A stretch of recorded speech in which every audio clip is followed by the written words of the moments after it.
You have seen the scene 1,000 times in movies where two steel-eyed men walk into the middle of a dusty street at high noon. The town falls silent, and the clock strikes 12 as their hands hover over their pearl-handled revolvers, waiting for the other to move. It is the ultimate test of honor and speed and courage, but I am here to tell you that this entire scene is a complete fabrication. The concept of the fair fight or the quick-draw duel simply did not exist in the reality of the Wild West. If a man wanted to kill you in the year 1880, he was not going to give you a chance to shoot back. The goal of a gunfight was not to prove who was faster, but to make sure the other guy died while you stayed alive. Most killings in the Old West were ambushes committed by cowards who hid in alleyways or shot their victims through windows. The famous outlaw John Wesley Hardin was one of the deadliest men in history, but he often shot men who were unarmed or asleep. He knew that giving your enemy a fair chance was a stupid way to get yourself killed in a lawless land. The legendary Wild Bill Hickok is often cited as the Prince of Pistoliers and the fastest draw on the frontier. But even this giant of history did not die in a glorious face-to-face showdown in the street. He was sitting at a poker table in Deadwood, holding a pair of aces and eights, when a coward named Jack McCall walked up behind him. McCall put a pistol to the back of Wild Bill's head and pulled the trigger, instantly killing the most dangerous man in the West. There was no speech and no tension, and absolutely no chance for Bill to draw his famous Navy revolvers. This was the brutal reality of the West, where death came from behind and without warning. You also have to understand that the equipment you see in movies is completely wrong for the time period. The low-slung holster tied to the thigh, which allows for a lightning-fast draw, was actually an invention of Hollywood in the 1950s. In the real 1870s, men wore their guns high on their hips or simply tucked into their waistbands. Drawing a gun from a high-leather holster or a sash took time and was often a clumsy and difficult motion. If you tried to do a fast draw like Clint Eastwood, you would likely drop your gun or accidentally shoot yourself in the leg. This happened so often that many towns actually banned the carrying of firearms within city limits to prevent accidents. The very idea of the walkdown where two men slowly approach each other is tactically insane and suicidal. Why would you walk into the open range of your enemy's gun when you could take cover behind a barrel or a building? Real gunfighters used cover and concealment because they wanted to survive the encounter, not look cool for an audience.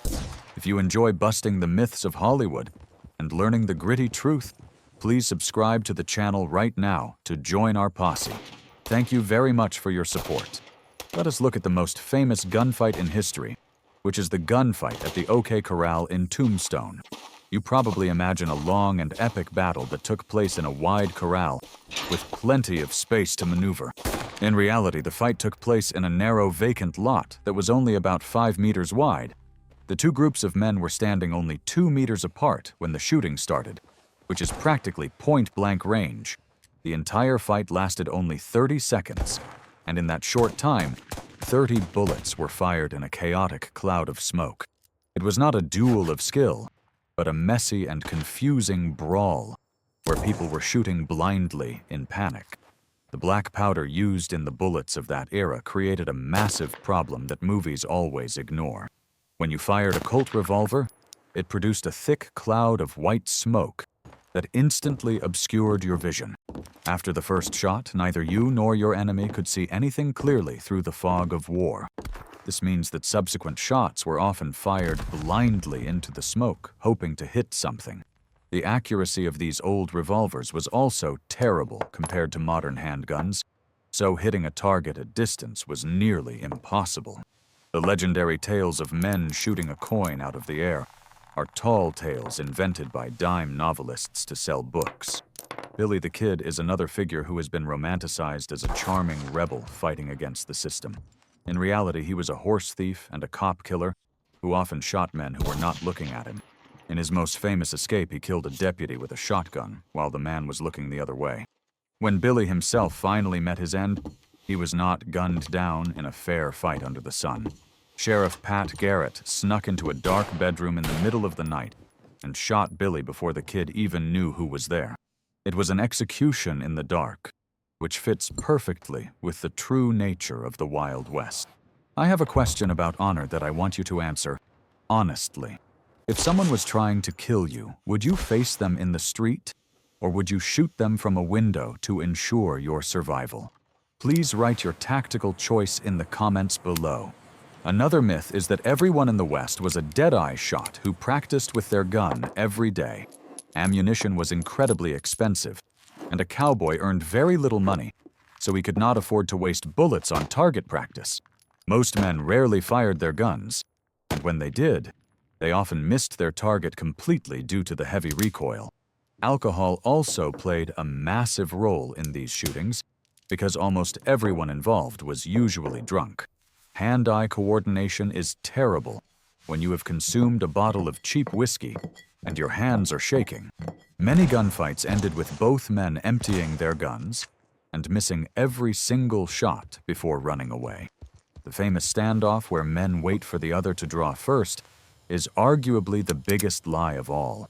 If you wait for the other man to grab his gun, you are giving him a massive advantage that will likely get you killed. In a real fight, if you thought the other man was a threat, you shot him immediately before he could make a move. The Code of the West, which supposedly dictated honorable behavior, was largely a fiction created by writers in the East.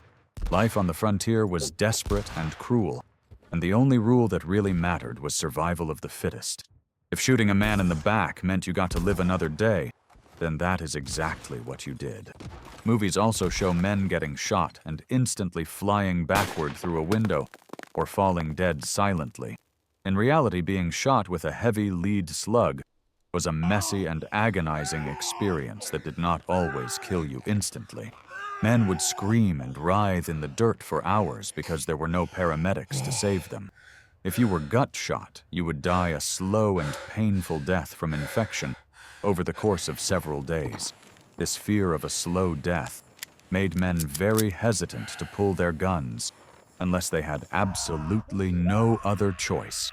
The trigger-happy psychopaths portrayed in movies were actually very rare because nobody wanted to die screaming. We also forget the legal consequences because even in the Wild West, you could not just kill people without an investigation. If you shot someone in the street, you would be arrested and put on trial, and likely hanged if there were witnesses.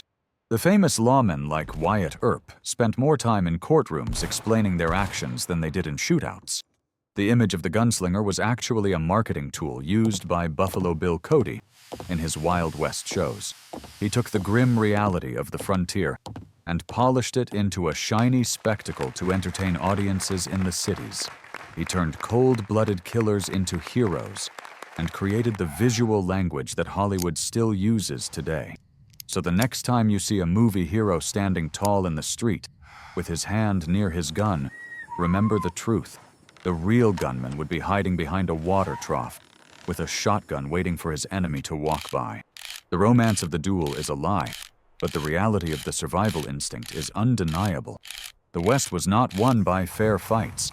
It was won by ruthless men who did whatever was necessary to stay above ground. We love the myth because it gives us a sense of justice and order that the real world sadly lacks. Thank you for listening to The Truth About the Legends, and I will see you in the next video.